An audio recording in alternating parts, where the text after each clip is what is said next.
आयमा दिन खन मेंदो 2019 खन राबांग सितुंग जपुत दिन रे स्कूल एरिया रे दा जावरा खातिर नाना हुनर रोग आजार ते को जबुन होचो काना स्कूल गिदरे को आ नुआ दो जलपाईगुड़ी जिला फुलबाड़ी जुतियाकाली जूनियर बेसिक स्कूल रेना घटन काना स्कूल पाहाटा सेट खन बाडाई नामा काना स्कूल सुर रेगे मेना आकादा तिस्ता गाडा आर ओना रेना दा स्कूल रे बोलन खातिर ते नुआ एटकेटोरे दो बांग मुचेदो काना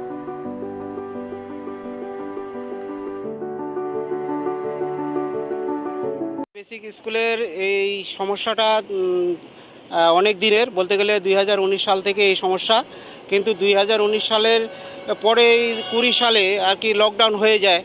লকডাউন হওয়ার পরে এই সমস্যাটা নিয়ে অ্যাপ্লিকেশন করছি।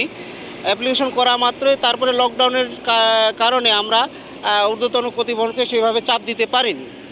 তো হ্যাঁ, এটা হচ্ছে দুই রকমের জল থাকে। একটা হচ্ছে প্রাক বর্ষাকালীন, যেটা হচ্ছে ক্যানেলের যে জলটা ছাড়ে এই ডিসেম্বর জানুয়ারি নাগাদ, সেটা মার্চের দিকে 15 তারিখ নাগাদ ছাড়ছে। তো ওইটা ছাড়ার ফলে কি হয়, ড্যাম হয়ে আমাদের এই স্কুলে চলে আসতেছে। তো ওটা যেহেতু ক্যানেলটা নিরেট না, ওটা শোষণ করে নেয়, মাটিটা শোষণ করে নেয়, যার ফলে জলটা চলে আসতেছে।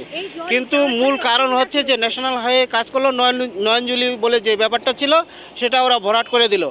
তার মানে জল যে পাসিং একমাত্র ছিল নয়নজুলি, সেটা বন্ধ হয়ে গেল। আর আমাদের যে লোকেশন, মানে এই স্কুলের যে লোকেশন, একদিকে ক্যানাল আর পশ্চিম পাশে হচ্ছে তোমার ন্যাশনাল হাইওয়ে, আর উত্তর পাশে হচ্ছে তোমার পঞ্চায়েতের রাস্তা। মানে পঞ্চায়েতের রাস্তার উপরে হিমপাইপ বা কালভার্ট কিছু নাই। এইভাবে আমরা 3 দিক থেকে এমনভাবে ব্লক হয়ে গেছি যে আমাদের আর এই জল বার হওয়ার কোনো উপায় নেই। লাস্ট স্কুল আমি পাড়া শিক্ষালয়ে আমরা করার পরে স্কুলের ভিতরে ঢুকলাম। স্কুলের ভিতরে ঢুকে আমরা স্কুলের সম্পূর্ণ পরিবেশ সৃষ্টি করে আমরা সুন্দরভাবে চালানো শুরু করছি। যখন এই ক্যানেলের জল মোটামুটি মার্চের 15 তারিখ নাগাদ চলে আসলো, তখন আমাদের মাঠ টাট সব ভরাট হয়ে গেল। আমাদের এই জলটা দেখেন এই প্রাক বর্ষাকালীন আসলো, আবার যদি বৃষ্টি হয় বা বর্ষা আসে যায় তাহলে সেটাও আমরা টাচ করে ফেলবো।